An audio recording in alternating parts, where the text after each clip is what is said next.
Hey guys, how's it going? This is the second video in the Finding Inspiration series. In this episode I follow on from the last video in which I spoke about coming up with ideas and how I go through the motions of using all different available sources to generate ideas when I start planning a shoot without any preconceived notions of what it is that I want to shoot. In this video we're going to take a look at creating a mood board from the images that we pulled in the first image and finding our creative team. We're going to have my cringy motion graphic video whilst I'm waiting for some really nice B-roll footage for an intro sequence, and then I will get cracking with the video.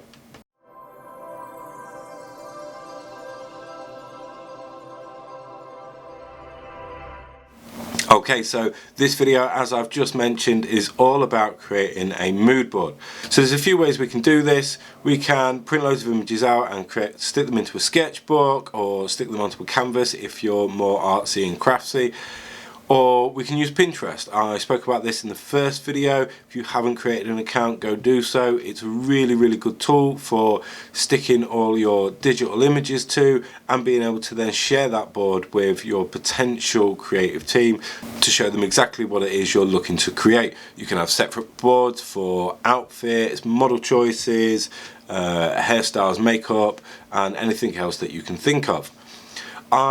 In this video I've decided to go with Photoshop, and I'm going to show you a sped up version of me creating my mood board, how I lay it out, the fact that I include my images, makeup, hairstyles, excuse me, itchy nose, hairstyles all on one board, as well as potential colour palettes. With this particular mood board I've actually also included a graphic to show how different colours are represented in black and white, as this is what I have in mind for the final image. That doesn't necessarily mean I'm not gonna publish any colour images, it's just my intention is going in that I want to create some black and white, high contrast kind of 90s feeling imagery. So let's take a look at how we go about creating a mood board. The first thing I do is create an A3 canvas, and this is because I think if I was to print this to show somebody or to have in the studio with me on the day, then printing an A4 is just going to be too small. I'd rather not print too many full-size images because this could be a waste of paper unless I'm going to sort of stockpile images, stick them into sketchbooks or folders for future reference. So one A3 print showing all of my visual inspiration is a really handy thing for me to have in the studio. I drag all of my images in at once and then just sort of chuck them in, rearrange and make it look relatively tidy, trying to make as much of the space as I possibly can. For this particular mood board I've separated them into images that I think are high contrast and low contrast. Any colour images I then convert to a black and white filter and find the contrast value that I like. So as I said, I also put in a graphic that shows me how different colours are going to appear under different black and white filters. I am thinking of how is the makeup going to look in a high contrast black and white image.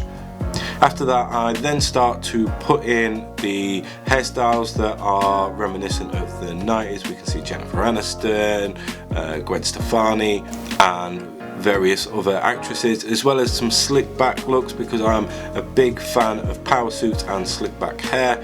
I think it's a really strong masculine yet slightly feminine style, very reminiscent of some of Helmut Newton's work. After the hair we then go onto the makeup. Again, I'm being very conscious of how this will appear under a black and white filter, and then after I've put in the makeup we can see that I put in a colour palette that I take from different images, so the right colours from the theme that I'm looking at, and I will brush that in and resize it, and that's the completed mood board. This I would then save as a JPEG and a Photoshop document in case I wanted to edit it in the future, save myself some time on a different shoot. But the JPEG I could then send out to other creatives. So once I'm in communication with a model, a makeup artist, a hairstylist, any assistance, I can send this out so everybody has the same visual interpretation of what it is that I'm trying to achieve in the future. Now, most of you watching this are probably already going to be able to create, so most of you watching this are probably quite comfortable in Photoshop and probably do something very similar to what I've done in this video to create your mood boards. If you don't, then give it a try, see if it works. If it does, then take it and use it. If it doesn't, then you continue to go on using your own way. We're all individuals and we all have our own unique ways of working. Now that I've got my mood board completed, then I can start the hunt for a creative team. For the purposes of this video and the fact that the channel's only starting and I don't really have a lot of clout to start claiming freebies, and also the fact that I'm looking for a model that is able to create their own look. So somebody that's confident in the use of makeup that I think looks good. A lot of models will claim they are able to create their own styles, and all you have to do is look at the portfolios to be able to judge for yourself whether you would be happy with that quality of work. As most of you will know, if you're working on a budget, you are going to have to cut corners, and sometimes the quality may suffer because of that, but you will always be able to make the best that you can make, and that's something that we should be striving for, is to continually push. One of the best sites that I've found is ModelsStudents. This is an agency that I came in contact when I was at Nottingham Trent University. They are an agency of models, as you would guess, but they're all students. So not only are you getting agency represented models, you're able to check out their portfolio, you know they're experienced, but also you're supporting somebody going through their education, which I think is always a bonus. If you are a student and you approach them, you reach out, or at least when I was a student, you used to be able to get a discount. You do have to prove that you are a student though, but even if you're not, it's not actually as expensive as some other model agencies that I've approached. Another website that I frequently use is PurplePort.com. This is a model and photographer networking site. Sign up for a free account, put some images on there and see how you feel about that. There's also MadCow Modelling, and there's just probably hundreds and hundreds of these sites where you can network with people. There's also Facebook and Instagram. There are communities on Facebook where you can find models, photographers, stylists in your local area, and most of them are probably happy to collaborate with you. So definitely check that out, and don't be afraid to direct message people directly on Instagram. Instagram is an absolutely fantastic tool. It's visual, people get to see your work straight away, and there are just hundreds and hundreds of people on there that are waiting for opportunities for them to improve their Instagram feed and their reputation and their following. So definitely check that out. Next part of this video is going to be about actually planning the shoot itself. Hopefully by that time I will have a team behind me.